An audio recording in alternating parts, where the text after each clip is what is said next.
Develop sports, enhance people's physique used to be a slogan on everybody's lips. In order to enhance people's health, China issued the first set of radio gymnastics in 1951. Every day, instructions are broadcast on the radio along with a tempo, allowing Chinese across the country to complete the movements together. The idea of exercise and fitness accordingly was deeply imprinted on the mind of every person. In the 1960s, to solve shortages of medical services in the vast rural areas, China launched the Rural Cooperative Medical System and the training of barefoot doctors, creating a primary healthcare service model at the grassroots level. Although such services were very basic, the achievements were obvious. The average life expectancy at birth in China increased from 35 years before 1949 to 68.2 years in 1978. Since the 1980s, healthcare reform has become a buzzword among the public. In cities and towns, the previous practice of public health service and labor insurance was changed into a nationwide basic medical insurance system covering all urban workers. In rural areas, the cooperative medical system was upgraded to the new Rural Cooperative Medical System. After several rounds of reforms, the basic medical insurance now covers more than 95% of Chinese population, giving 1/5 of the world's population basic medical and health care. By the first half of 2019, there were 997,000 medical and health institutions, and near 10 million medical professionals in China. Large hyperbaric oxygen chambers, platforms for robotic surgery, and other high-tech medical instruments have been widely used in medical treatment. In July 2019, China's first 5G-based remote surgery on human brain turned out to be a success, marking a new height for the use of remote mobile health technology in China. In today's China, to keep fit, the middle-aged and the elderly love square dancing, while the youth like working out in the gym. Over 7 decades, the average life expectancy in China has risen from 35 years to 77 years. What has improved is not only people's physique, but also their concept of lifestyle to pursue healthiness and happiness.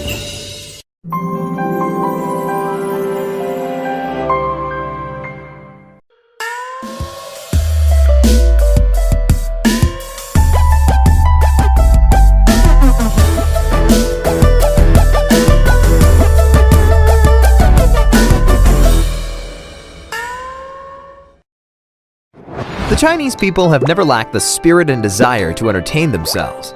In ancient times, they often sang and danced to the beats of traditional clay percussion instruments. When the People's Republic of China was founded in 1949, radio was a luxury in a Chinese family, while television was the sort of thing almost unheard of. Cinemas were available only in a few big cities. In those years, movie projection teams were a sight for sore eyes. Whenever there was an outdoor movie screening, people would carry camp stools to the open place nearby in the late afternoon, sitting in rows to enjoy wonderful stories. In 1958, China successfully developed its first semiconductor radio. Listening to storytelling and music through the device became one of the favorite forms of entertainment in the 1960s and 1970s. That year, China also developed its first TV set. Then came its first color TV set in 1970. By the 1990s, with the improvement of people's living standards, television sets became a must-buy for Chinese families, as watching TV was their most popular pastime. In a stark contrast to the excitement in front of a TV screen, the movie market seemed dull, with the number of cinemas nationwide totaling only 2,400 in 1992. In 1993, China launched a market-oriented reform of the film industry, resulting in the gradual increase of big-screen cinemas. With constantly improving movie-going experiences in 3D, 4D, VR, and IMAX theaters came an increased number of moviegoers. In 2018, there were 60,079 screens in China, ranking first worldwide. Nowadays, even the big screens can no longer satisfy the curiosity of the Chinese people. They want to see the world themselves. In 2018 alone, Chinese travelers took 5.5 billion domestic trips and 148 million outbound trips. Along with the increase of national strength and disposable personal income, the Chinese people have been constantly upgrading their consumption, and enjoying their richer and happier life over the past 7 decades.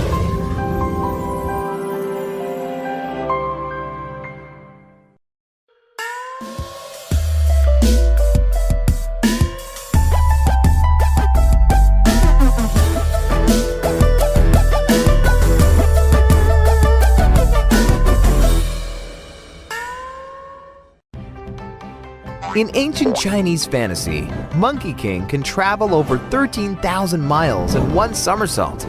But in reality, there were few transportation facilities available back then.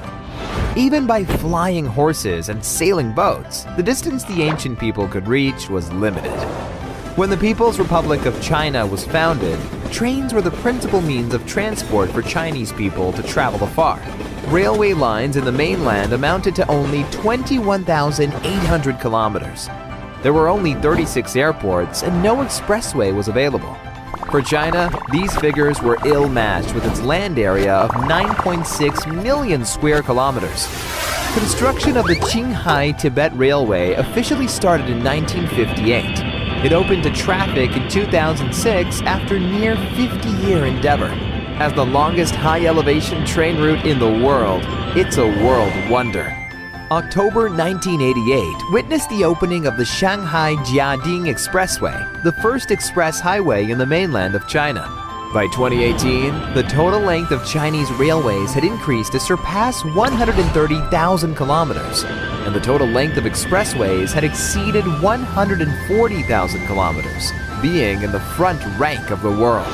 Meanwhile, 230 cities have airports available for regular flights. It takes only 4 to 5 hours to fly from the northernmost point to the southernmost point of the country. On August 1, 2008, the Beijing-Tianjin Intercity Railway was put into operation. It's the first high-speed rail line independently built by China to accommodate trains, traveling at a maximum speed of 350 kilometers per hour, marking China as officially entering the high-speed railway era. By the end of 2018, China had 29,000 kilometers of HSR, accounting for 2/3 of the global total. In 2014, Turkey's Ankara-Istanbul high-speed railway opened to traffic. This was the first overseas electrified high-speed railway project undertaken by China. And there are more in Mexico, Russia, the United States. China's HSR technology has won acclaim for its technological advancement, safety, and reliability, and has been given a name: China Speed.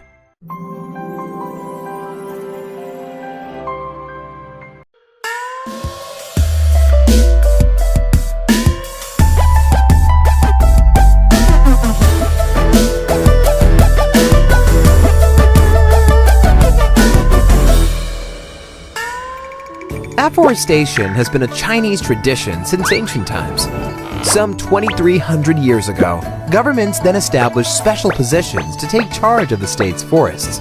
Emperor Yangguan of Xi Dynasty even issued a decree awarding those who grew and kept trees alive with fine silk. In 1949, the Chinese government adopted the policy of protecting forests and developing forestry in a planned way, marking the first step of the PRC in ecological conservation. In 1978, environmental protection was written into the Constitution. Sustainable development became a national strategy. In 2017, the total forest area in China reached 208 million hectares, covering nearly 22% of the country's land area. Of this amount, 1/3, or 69.3 million hectares, are planted forests. The straw checkerboard technology has been widely used in China to fix sand dunes. In the early 1990s, China's desertified areas expanded at a rate of 2,000 square kilometers per year, encroaching on human habitat. But now, they are shrinking annually at the same rate, with deserts gradually turning green. It's a historic transformation. China's investment in environmental pollution control has grown rapidly, totaling almost 1 trillion yuan a year at the moment. Obviously, initial progress has been made in tackling air pollution, and environmental quality improves steadily. The green space per capita now reaches 13.7 square meters. The rural living environments have also been improving, with 80% of the rural households had access to sanitary toilets in 2016. The public awareness about environmental protection is increasing.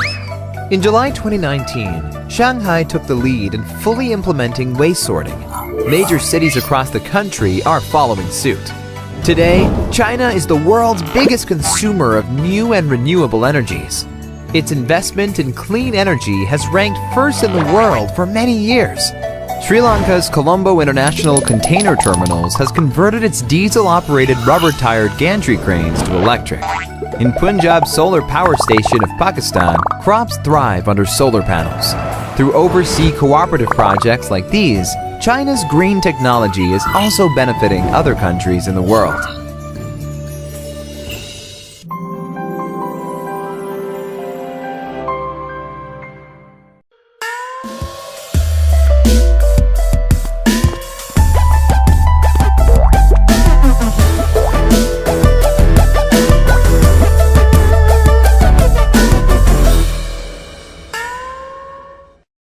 Bartering was the earliest trading system in China, allowing people to get what they needed. Natural shells became the earliest form of currency in China about 3,600 years ago. After the founding of the PRC, due to a shortage of goods, the central government had to issue ration coupons to limit consumption of grain, cloth, and other necessities. Both the ration coupon and cash were required when a purchase was made. In those years, having those coupons but without money could make life easier than having money but without the coupons. When market supply gradually became sufficient after the implementation of reform and opening up in 1978, cash was the main payment tool for the Chinese consumer, as cash on delivery made them feel assured. 10 yuan had been the largest value banknote until 1988, when the 100 yuan note was issued. The Bank of China card, China's first credit card, came into being in 1985. Subsequently, credit cards and debit cards entered people's life in the 1990s, but the majority of Chinese still preferred paying with cash. While credit card payment remains dominant in other countries, the Chinese quickly skipped over it to embrace a new era for payments. With the rise of the internet, online shopping arrived on the scene. On November 11, 2018, China's Double 11 Shopping Carnival, the total online retail transactions exceeded 300 billion yuan. The proliferation of mobile payments nowadays has enabled the Chinese with a smartphone to go around without a wallet. Mobile payments are ubiquitous, paying utility bills, topping up a game account, booking a train ticket, paying fines, even buying some tea, eggs, and pickles in the most remote rural areas. They have made shopping very convenient and fast. The evolution of payment methods reflects China's economic and social progress. Such changes, coming with the advancement of science and technology, have also shown the Chinese people's persistence in their pursuit for a better life.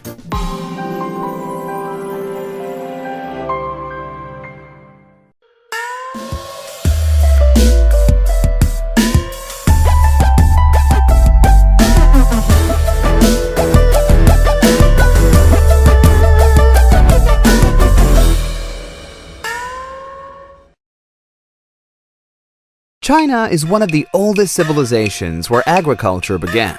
The areas of the Yangtze and Yellow Rivers saw a mature agricultural civilization 5,000 years ago.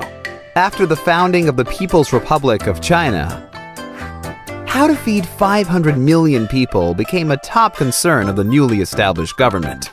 In the early 1950s, China had mostly a small-scale peasant economy. Cattle, hoes, and the likes were the main farming tools.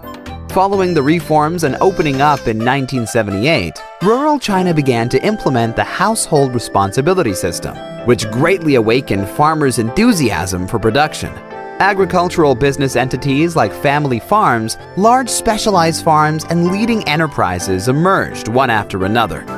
By 2016, there were 1.14 million combine harvesters and 14.31 million power-driven irrigation and drainage systems in China. Agricultural development depends on both policy support and science and technology. Chinese farmers used to live at the mercy of the weather. Since the 1950s, the state's financial input in agricultural innovation has increased steadily, resulting in breakthroughs made constantly in the fields of biological breeding, agricultural remote sensing, and informatization. The national grain output has kept above 1.2 trillion tons for 6 running years, and the total output of meat and fruits ranked first in the world. To Chinese, having enough to eat and wear is no longer a problem now. Nevertheless, people want to eat better. In the past, due to a shortage of leaf vegetables in winter, people in North China had the habit of storing cabbages up. Now, with greenhouses nationwide covering over 334,000 hectares and vegetable shades 981,000 hectares, the habit is already a thing of the past. With the boom in agriculture come the increasingly bulging wallets. Farmers' per capita disposable income grew dramatically from 134 yuan in 1978 to 13,432 yuan in 2017. More and more beautiful villages and towns integrating nature, leisure, culture, and tourism are under construction. China is striding forward towards an agriculturally advanced and powerful country.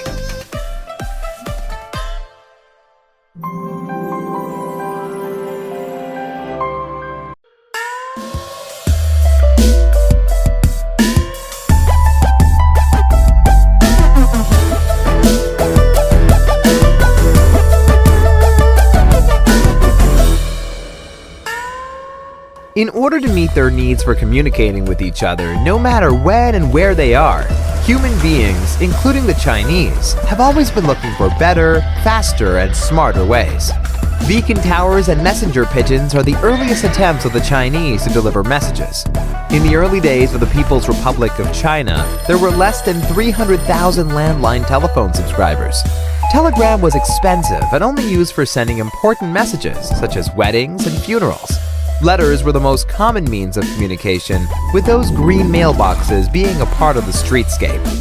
While increasingly more Chinese homes began to use landlines, China successfully launched its first communication satellite in the mid-1980s, diversifying the communication channels.